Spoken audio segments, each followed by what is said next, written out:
वो बिल्कुल सेफ है या फिर ऐसा जैसे टाइटैनिक आइसबर्ग से टकरा गया था ऐसा भी रिस्क है? खतरनाक तो है वो, सबसे ज्यादा खतरनाक रूट वही माना जाता है ना, मतलब वहाँ तो है ही बर्फ ही हाँ, मतलब बर्फ, वहां से कहीं इसीलिए टकरा जाती नहीं है गया ना यार डूब गया शिप। कभी भाई जी हमारे जैक बन जाए वहाँ। नहीं एक्चुअली में क्या है कि वहाँ पे ना भाई जाती नहीं है ना ज़्यादा, जो नॉर्मल शिप वगैरह वो नीचे से निकलती नहीं है, वो सबसे ज़्यादा मतलब वही खतरनाक माना जाता है वहाँ पे। क्या एक्चुअली क्या है, वहाँ पे लहरें सबसे ज़्यादा तेज़ हैं, क्योंकि वहाँ पे साउथ अटलांटिक ओशन और वो सारे सदर्न ओशन हो गया और एंटार्क्टिक ओशन हो गया, वो तीनों मिलते हैं, तो उसके बीच में से ऐसे निकलती है वो। तो उसकी वजह से भाई वो बहुत ज़्यादा मतलब ख़तरनाक है थोड़ा ना वहाँ पे, तो बहुत हिलती है शिप। अच्छा रहा हमारी वाली 5 मीटर तक की वेव्स थी, 5 मीटर काफ़ी होती है वैसे, बहुत ज़्यादा मान 5 मीटर में हिलती थी ऐसे ऐसे ना, और थोड़ी बहुत प्लेट व्लेट गिर जाती थी, पर कहीं भाई कहीं अटक भी जाती है, ऐसा भी होता है कि वो हाँ हिल भाई ही नहीं ऐसा रही है। जब 5 मीटर की वेव इतनी होती है भाई, सम टाइम ऐसे लगेगा आपको कि चल रही है, ऐसे ऊपर गई ना तो आपको लगेगा ये तो भाई रुक गई, हाँ रुक जाए, क्योंकि वो आगे से वेव आ रही है ना तो उतना पीछे ले जाती है उसको।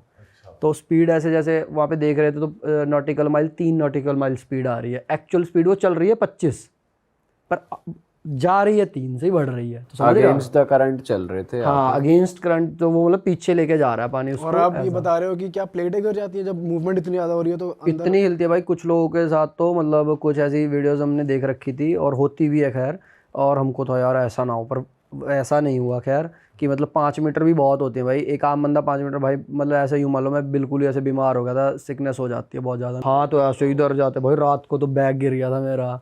तो कुछ लोगों के साथ तो ऐसा होता है भाई, वो पटक पटक के पड़ते हैं, बेड पलट ही जाता है और उनकी प्लेटें उड़ जाती हैं, हमारी उड़ी अरे नहीं भाई बस साहब। गिर गई थी जस्ट, और गिरी आपका थी। खर्चा कितना आता है इस ट्रिप में?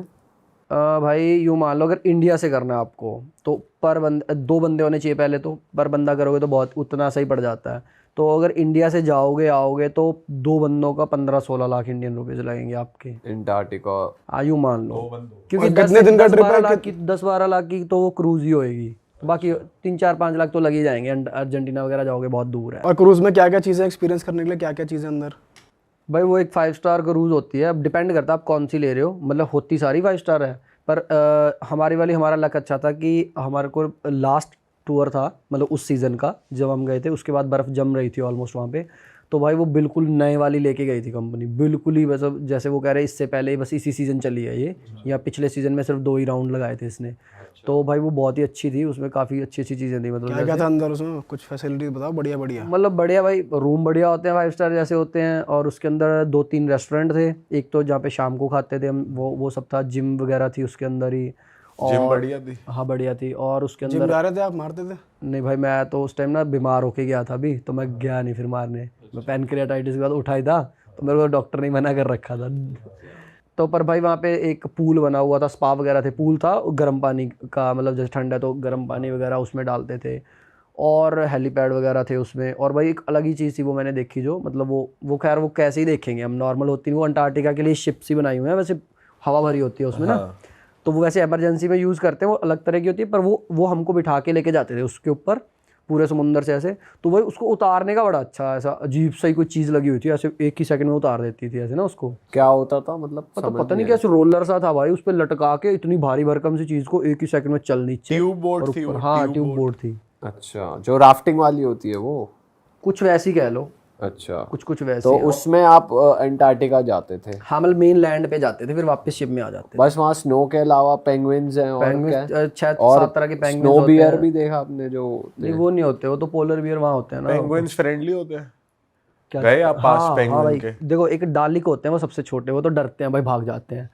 एक होते हैं बीच के जो 2-3, वो थोड़े बड़े होते हैं ऐसे, इतने बड़े इतने भाई, वो आ जाते हैं, वो कुछ तो ऐसे भाई बिल्कुल ही पास आके खड़े होकर ऐसे देखने लग जाते हैं, बिल्कुल ऐसे हाथ पीछे करके, भाई बहुत क्यूट से लगते हैं ना, ऐसे लगता है ये क्या कर रहा है भाई ऐसे। साले चलते भी बढ़िया है, मतलब अलग हाँ तरीके से। वो भाई उनके पंख हैं भाई, बर्ड होता है ना वैसे, उड़ नहीं पाता वो भाई, पानी में तैरते हैं वो, और निकल जाते हैं कहीं भी। और भाई सील उनको पकड़े, सील देखी हमने, वेल्स देखी भाई बहुत सारी, हमारी उससे नीचे से गुजर गई थी वेल। अच्छा, तो काफ़ी सारी मतलब ऐसे खतरनाक चीज़ें, जानवर देखे जो हमने कभी देखे ही नहीं थे कहीं। और क्या स्पॉट्स हैं जहाँ जहाँ क्रूज रुकता है और स्पेशली आप जाते हो उधर? भाई 15-20 जगहों पे रुकता है, ऐसे ऐसे मतलब लैंडस्केप वगैरह ऐसी मतलब जगह दिखेगी ना, आप सोचोगे यार ये क्या ही दिख रहा है, मतलब ऐसी दिखी नहीं होगी, क्योंकि वो बिल्कुल अनटच्ड है, वहाँ पे लोग जाते हैं बस ऐसे टूरिस्ट ही, पूरी दुनिया से दूर है। हाँ। तो कुछ ऐसे पहाड़ देखेंगे ना भाई, ऐसी उनकी शेप है ना, आप सोचो यार ये तो मैं कभी देख ही नहीं सकता ऐसा एक बार क्योंकि भाई देखो ना तो आप वहाँ पे आपको दूर दूर तक कोई रोड दिख रही है, कोई पेड़ पौधा नहीं दिख रहा, समुंदर का पानी अलग, बिल्कुल नीला आसमान, नीला सा पानी दिख रहा है भाई, और ऐसे मतलब लगेगा कि भाई किसी ना अलग प्लेनेट पे आ गए हो आप। ये फील होता है वहाँ जाके, ऐसा ऐसा नहीं लगेगा कि आप धरती पे हो, ऐसा लगेगा भाई कि धरती से दूर आ गया, क्योंकि धरती वाली कोई चीज़ ही नहीं दिख रही ना वहाँ पे। शिप से भी हम बहुत दूर आ जाते थे, फिर थोड़ा ट्रैक करके ऐसी जगह पे चले जाते थे, वहाँ पे हमको कुछ दिख ही नहीं रहा। और वहाँ पे आपको कुछ प्रिकॉशंस लेने होते थे स्नो के लिए? हाँ भाई, वो पहन के ऐसा जाना पड़ता था, और उन जूतों को जाने से पहले भी सैनिटाइज़ किया जाता था, आने के बाद भी सैनिटाइज़ किया जाता था। और मतलब कोई भी ऐसी इधर की दुनिया की चीज़ वहाँ जा ना सके, क्योंकि भाई अगर थोड़ा भी वायरस वहाँ चला गया, तो एक बार फैल गया पेंगुइन्स वगैरह में, तो भाई वो सभी मर जाएंगे ना, मतलब वहाँ पे तो कोई इलाज भी नहीं हो सकता। तो इतनी प्रिकॉशंस ली जाती हैं कि कोई भी वहाँ पे जीव जो मर ना जाए। क्रूज पे और कितने लोग होते हैं साथ में? हमारे वाले में 160 लोग थे, ग्रुप्स में लेके जाते थे। हर 20-20 बंदों का, शायद 15-15 बंदों का ग्रुप था, तो उनको जाके उतार दिया भाई। उस इतनी बड़ी में 15-20 बंदे ऐसे ही लगते थे कि यार ये तो कुछ भी नहीं है, ऐसा लगता मैं अकेला ही घूम रहा हूँ। तो ऐसे ग्रुप में लेके जाते थे, हर दिन में 2 बार उतारते थे। और खाना वगैरह बाहर भी मिल रहा है या सिर्फ क्रूज में मिल रहा है? क्रूज बाहर तो कुछ मिलेगा ही नहीं ना, बाहर तो खा भी नहीं सकते खैर, अगर क्रूज से लेके भी नहीं जाने देते थे। क्रूज में मिलता था सब कुछ, और हम 2 इंडियंस थे उसमें, यूएस के और रशिया के लोग थे। हाँ। अभी कौन सी कंट्री से आ रहे हो घूम के? यूक्रेन से भाई। अरे बाप रे, अभी क्या हालत है भाई यूक्रेन की? क्या चल रहा है, वॉर की क्या सिचुएशन है? भाई बुरी ही है, मतलब हालत ना, ऐसे कोई कहे तो मतलब बुरी ही है, पर दिखती नहीं है। थोड़ी इंफ्रास्ट्रक्चर थोड़ा अच्छा ना यूरोपियन कंट्रीज़ का, सोवियत टाइम से ही। बट उनकी बिल्डिंग्स पे बॉम्ब वॉम्ब गिरा के पूरा वो नहीं कर रखा? हाँ कर रखा है, पर यूँ मान लो जैसे भाई अगर कोई बंदा सोचे सीरिया की तरह की, वहाँ तो 11-12 साल बहुत ही, वो तो अलग ही लेवल है। पर यहाँ पे क्या है यूक्रेन में कि हाँ टूटी हैं बिल्डिंग्स, पर इतनी नहीं दिखती, क्योंकि भाई देखो कि बहुत बड़ा शहर है, वहाँ पे अब तक 100-200 अटैक हुए हैं। अब उसमें से कुछ अटैक मिस भी हो जाते हैं, है ना। तो अब 200 में से अब कितनी ही गिरी होंगी, मान लो पूरी शहर में 200 बिल्डिंग्स होंगी, 200, 250, 300 होंगी, तो वो अब ऐसे ढूंढने पे दिखती हैं, पर हैं। तो भाई यूक्रेन में जैसे आप जा रहे हो तो लोग वेलकमिंग है, क्योंकि उन वहाँ इतने अटैक्स हो रहे हैं, सब हो रहा है, तो टूरिस्ट को कैसे देखते हैं? भाई मैं 5 साल पहले यूक्रेन गया था, 4.5 साल पहले, वॉर से जस्ट पहले, कोविड के जस्ट बाद। तो भाई उस टाइम देखो लोग तो अच्छे ही थे खैर, पर भाई इमिग्रेशन वालों के बिहेवियर में मेरे को बहुत फ़र्क नज़र आया। तो अभी थोड़े ज़्यादा वेलकमिंग है। 3 दिन का वीज़ा दिया था, हालांकि अभी ओपन हुआ है ना यूक्रेन का वीज़ा, जस्ट 1-1.5 महीना पहले। तो 3 दिन का वीज़ा उन्होंने दिया था, थोड़े बढ़िया तरीके से थे, और लोग तो खैर बढ़िया ही हैं भाई। 3 दिन आपने कीव में ही काटे? कीव में और लिविव में। लिविव थोड़ा सेफ है, वो थोड़ा वेस्टर्न है ना। तो जब आप वहाँ थे तो कुछ अटैक्स कुछ आपको गन शॉट्स और ये सब सुनाई दे रहे थे? हाँ, पहले तो मेरी ट्रेन पे अटैक हो गया था। अब वो अटैक था या नहीं इसके बारे में मेरे को भी नहीं पता, और मेरे को भी अगले दिन पता चला। हुआ क्या था, जरा डिटेल में बताओ। हम ना लिविव से ट्रेन लेके जा रहे थे, मेरे साथ शुभम था, और हम भाई एक की पहुंचने वाले थे। टीटी यहाँ पे रशियन और ये यूक्रेनियन ट्रेन में, ये जो भी एक्सोवेट ट्रेन हैं, इनमें क्या होता है, एक टीटीओ रहता है। तो वो क्या करेगा भाई, जैसे ही आपकी ट्रेन कहीं पहुंचने वाली है ना, तो वो आएगा, उठाएगा आपको। मेरे को कहता अरे कीव आ गया उठ। भाई मैं अभी उठा ही था, अपनी चद्दर ऐसे ना लपेटने ही वाला था, उसको वापस देनी होती है। भाई एकदम से ब्रेक लगी ट्रेन में, बहुत खतरनाक ब्रेक ही, ऐसे सब ना ऐसे टेढ़े हो गए और सब उठ गए, जो सो भी रहे थे ना उठ गए। अभी हम थे इरपिन और कीव के बीच में। अब वो मतलब इरपिन और कीव ऐसे है जैसे नोएडा और दिल्ली, तो मेन स्टेशन 20 किलोमीटर दूर था, और ट्रेन अपने टाइम पे पहुंच रही थी, 5 मिनट इवन जल्दी पहुंच रही थी। तो हमको लगा 5-10 मिनट जल्दी रुक गई होगी, आगे से कोई ट्रेन खाली नहीं होगा।